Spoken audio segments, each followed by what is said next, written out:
High সবাইকে, আজ আবারও তোমাদের জন্য একটা নতুন ভিডিও নিয়ে চলে এসেছি। ভাবছো তো যে এটা কি? আরে হ্যাঁ, এটা হলো বাঁকুড়া জেলার ঐতিহ্যবাহী তাঁত শিল্প। বিষ্ণুপুর বিখ্যাত স্বর্ণচুরি এবং বালুচরি শাড়ির তাঁত। বিষ্ণুপুরে মল্ল রাজাদের আমলে যে তাস খেলা হতো, বিষ্ণুর 10টি অবতার নিয়ে যেই দশাবতার তাস, সেই দশাবতার তাসের চিত্রই কিন্তু এই শাড়িগুলির মধ্যে ফুটে উঠেছে। ডিজাইনটা আমি যতটা সম্ভব চেষ্টা করেছি তোমাদেরকে দেখানোর, কারণ শাড়িটা যেহেতু উল্টো করে বোনা হয় তাই অতটাও ঠিক করে আমি দেখাতে পারলাম না। আর এইগুলো হলো মেশিন, যার সাহায্যেই কিন্তু ওই তাঁতটা চালিত করা হচ্ছে। আচ্ছা, তোমরা কি এরকম ভিডিও দেখতে চাও? তাহলে কিন্তু কমেন্টে অবশ্যই জানিও, তাহলে আমি এই ধরনের ভিডিও আরও বানানোর চেষ্টা করব তোমাদের জন্য। এই তাঁত সম্বন্ধীয় কিছু কথা তোমরা এই দাদুটির কাছ থেকে শুনে নাও। কি নাম বললে বলো? আমার নাম শম্ভু কই। না, ওই বালুচুরিগুলোর নামগুলো। বালুচুরিগুলোর নাম বলবো? হ্যাঁ, আমি বলবো অলহার, কুচি, খুড়া, ঠিক আছে। আমি মোটামুটি 83 সাল থেকে তাদের সাথে যুক্ত। 83 সাল থেকে। তো তুমি অন্য কোনো আর কাজ করতে না, আমাদের বংশ পরম্পরা আমাদের ছোটোর থেকেই তাঁতবে। শাড়িটা বুনতে মানে কি কি সরঞ্জাম লাগে, কিভাবে করতে হয় প্রথম থেকে?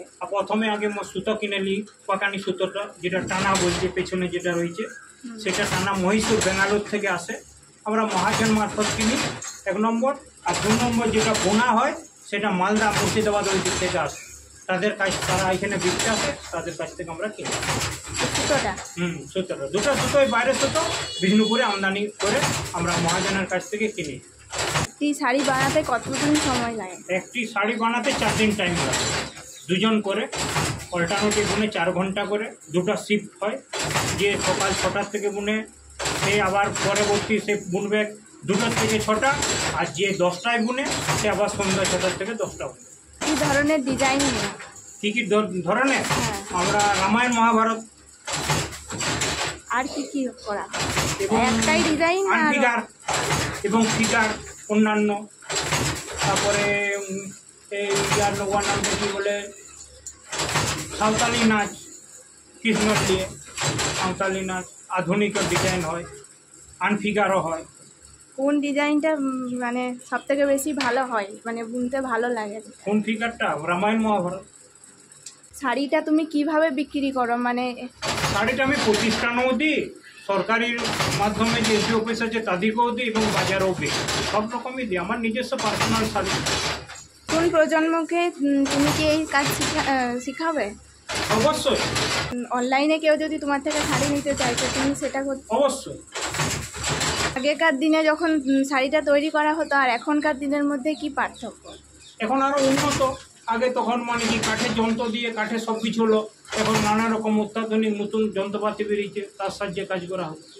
সরকার কোনো সাহায্য দিতে চায় তাহলে তুমি অবশ্যই কি কি ধরনের সাহায্য নিতে চাও? যদি আর্থিক কোনো যন্ত্রপাতি, মাল, সুতা। কীভাবে সেই মানে জনপ্রিয়টা করা যায়? জনপ্রিয়টা যে মানুষ যদি এবং সরকার যদি সাহায্য করে এবং আমাদের কোনো ট্রেনিং সেন্টার থেকে ট্রেনিং দেওয়া হয়, তাহলে সেভাবেই হবে, আর উন্নত হতে হবে। এই বিষ্ণুপুরে ছাড়া আর অন্য কোথাও হয়? এখন বিষ্ণুপুরেই হয় বালুচুরি, এবং হচ্ছে চারদিকে হচ্ছে, তো তেমন হচ্ছে। এই শিল্পটাকে নিয়ে তোমার স্বপ্নটা কি? এই শিল্পটা নিয়ে আমাদের যে বংশ পরম্পরা যে কাজ করে খাচ্ছে, আরও উন্নতি করবে এবং বাড়ি ঘর তৈরি হবে এবং আর্থিক দিকে উন্নত হবে, সেটাই আমরা তাদেরই থাকবো।